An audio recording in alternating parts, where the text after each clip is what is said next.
from the traditional modes of evaluation, being an M&E practitioner, most traditional modes of evaluation is getting outcomes and then you leave it at that. So getting that substantiative aspect is difficult because at that point you've already done your evaluation, whether it is mid-term evaluation or end-term evaluation.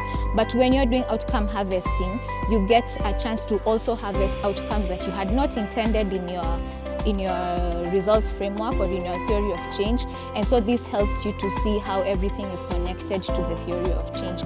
Prior to coming, I had an experience with outcome mapping, which I thought was a better approach when it comes to, especially if you begin this process at the beginning of project implementation, not at the end. I always thought outcome harvesting was something you do at the end of the project.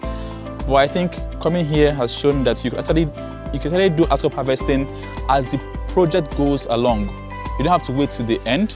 And that was one key thing that came out of this particular process. It gives a chance of participation with the communities. And this is something that we are in agreement or we are passionate about as ActionAid International.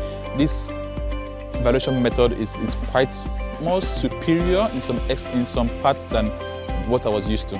One aspect that I have seen that is very important for outcome harvest to be realized is the theory of change, and that is something that I would want ActionAid Kenya to look into, because we have a very brilliant theory of change and we want to see how our outcomes will bring out those contributions from every angle or aspect or individual or organization that we're working with, so that we can see some significance in our work.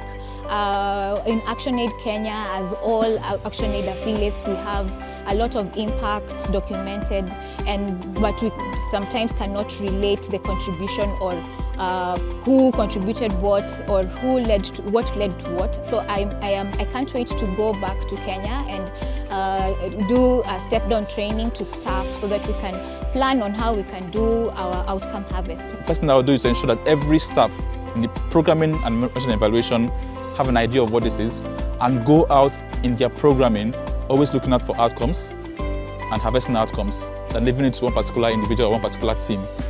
Secondly, I'm currently building a platform for non-governmental organizations to support them in management services, and I think I would integrate outcome harvesting in the M&E part of that particular platform, the M&E module, so that other organizations can also use that particular module when we finally launch. So in those two areas, ensuring that capacity is built between my staff, and possibly if we ever have a grant that requires sub-granting, it will be a training that is done for every sub-grantee before we begin. At the beginning of the project, not at the end, at the beginning, so they go into the field knowing that they have to harvest outcomes, and this makes it easier for us in the long run.